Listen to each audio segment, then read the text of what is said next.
If you're tired of explaining yourself to people who never listen, this isn't about them. This is about what you're still giving away. I used to think peace meant winning the argument, winning the moment, having the last word echo louder than theirs. Turns out, peace doesn't raise its voice at all. It just leaves the room. I spent years thinking I had to explain myself to be understood, defend my choices, clarify my tone, prove my intentions were clean. But the truth is, people committed to misunderstanding you will always find a reason. And I got tired of renting space in my chest to conversations that never wanted resolution, only reaction. Let that land for a second. There was a season when chaos felt familiar, drama felt like motion, silence felt like failure. Because when you grow up surviving, stillness can feel unsafe, like something bad must be loading. But nothing was loading, nothing was coming for me. It was just quiet, and quiet was where I finally met myself. Peace didn't arrive all at once, it showed up in small refusals. I refused to reply right away, I refused to over-explain, I refused to chase closure from people who thrived on confusion. Peace was me realizing I don't owe everyone access to my inner weather. Some people only show up when there's a storm to watch. You already know who this is about.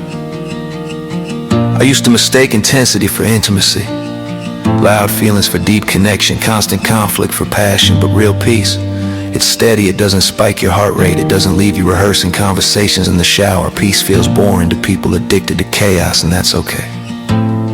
Because boredom, in this case, is just your nervous system finally unclenching its fists. I learned that not every battle is a test of strength, some are tests of wisdom, and wisdom says you don't have to attend every argument you're invited to.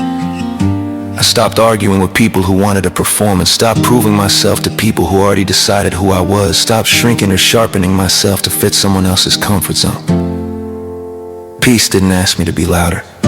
It asked me to be honest, honest about what drains me, honest about who I feel safe around, honest about the fact that access to me is a privilege, not a right. I stopped reacting and suddenly, the noise lost interest.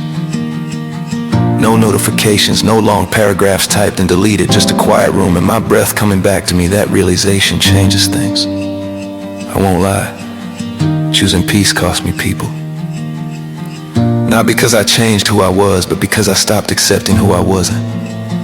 Some people called my peace distance, called my boundaries cold, called my silence arrogance, but the same people never cared how heavy it was to keep carrying their chaos.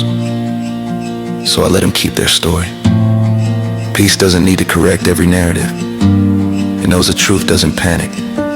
Drama needs participation, it needs fuel, it needs you emotionally invested. Peace just watches the fire burn out. And listen, choosing peace doesn't mean you don't feel. It means you feel deeply and refuse to weaponize it. It means you cry in private instead of bleeding in public. It means you protect your softness instead of proving your toughness. Peace is choosing rest over being right. Peace is walking away even when you could have won.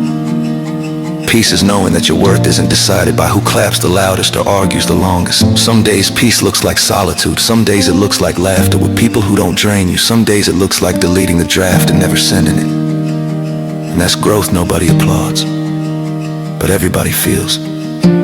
I don't crave drama anymore. I crave clarity. I crave slow mornings. I crave conversations that don't feel like landmines. I crave a life where my shoulders stay down and my breath stays steady. If choosing peace made me boring, good. If it made me distant, good. If it made some people uncomfortable, good. Because peace isn't about being liked, it's about being aligned, and alignment feels quiet, strong, unshakable. So if you're standing at that crossroads between proving your point and protecting your peace, tonight, don't respond, don't explain, don't reopen the door. Choose peace, and let that be enough.